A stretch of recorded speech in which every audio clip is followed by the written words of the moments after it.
Guys రీసెంట్‌గా popular OTT platform అయినటువంటి జీ5లో 'brother' అనే తమిళ్ మూవీ తెలుగు డబ్బింగ్‌లో స్ట్రీమ్ అవుతుంది కదా! అయితే నేను ఆ మూవీని జస్ట్ ఇప్పుడే చూడడం అయితే జరిగింది.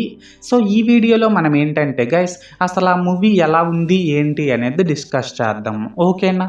అయితే ఇక్కడ ఫస్ట్ ఆఫ్ ఆల్ స్పాయిలర్స్ లేకుండా బేసిక్‌గా స్టోరీ లైన్ ఏంటి అనే విషయానికి వచ్చినట్లయితే గైస్ మన హీరో కార్తీక్ ఏమో పని పాట లేకుండా ఖాళీగా తిరుగుతూ చిన్న చిన్న గొడవలు చేస్తూ ఉంటాడు. సో, అలా ఖాళీగా తిరుగుతూ గొడవలు చేస్తున్న కార్తీక్‌ని నేను ఎలాగైనా ఒక మంచి వ్యక్తిలా మారుస్తా అని చెప్పి కార్తీక్ వాళ్ళ అక్క ఆనంది ఏమో తనతో పాటు కార్తీక్‌ని తన ఇంటికి తీసుకెళ్ళిపోతుంది. అయితే ఇక్కడ ఏంటంటే గైస్ కార్తీక్‌ని ఆనంది తనతో పాటు తన ఇంటికి తీసుకెళ్ళిన తర్వాత అసలు ఏం జరిగింది ఏంటి అనేది మనమైతే మూవీలో చూడాల్సి ఉంటుందన్నమాట. సో, మొత్తానికి అర్థమైంది కదా స్టోరీ లైన్ ఏంటి అనేది. అయితే ఇప్పుడు ఈ మూవీ ఎలా ఉంది అనే విషయానికి వచ్చినట్లయితే గైస్ మూవీ అయితే పర్లేదు, టైం పాస్ కోసం ఒకసారి అయితే చూసేయొచ్చు. అండ్ ఇప్పుడు ఇందులో ప్లస్ పాయింట్స్ ఏంటంటే ఈ మూవీలో లొకేషన్స్ అన్నీ కూడా చాలా బాగున్నాయి.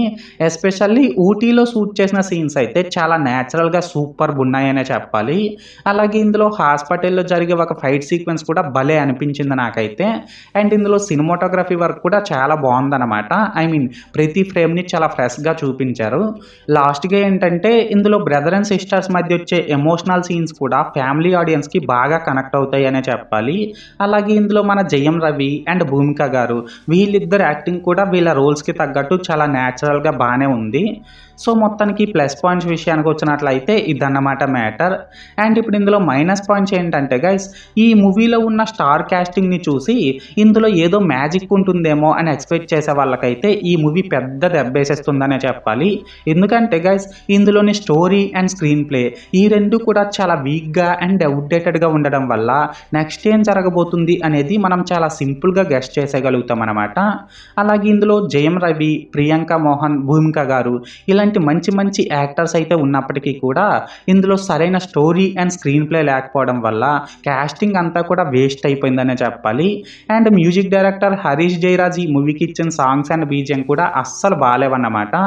ఇంకా ఈ మూవీకి తెలుగు డబ్బింగ్ కూడా అస్సలు సెట్ అవ్వలేదు. మెయిన్గా ఇక్కడ ఏంటంటే గైస్ మన ప్రియాంక మోహన్ లాంటి బ్యూటిఫుల్ యాక్టర్కి ఒక ఆంటీతో ఈ మూవీలో డబ్బింగ్ చెప్పించేశారు. సో, అది మాత్రం మరీ ఘోరంగా ఉందనే చెప్పాలి. లాస్ట్గా ఏంటంటే ఇందులో అక్కడక్కడ కొద్దిగా కామెడీని కూడా ట్రై చేశారు. బట్ అది కూడా అస్సలు పండలేదన్నమాట. సో, మొత్తానికి మైనస్ పాయింట్స్ విషయానికి వచ్చినట్లయితే ఇదన్నమాట మ్యాటర్.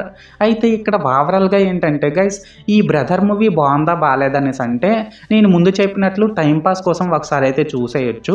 అండ్ నేను ఈ మూవీకి 5కి 2 రేటింగ్ ఇస్తున్నా.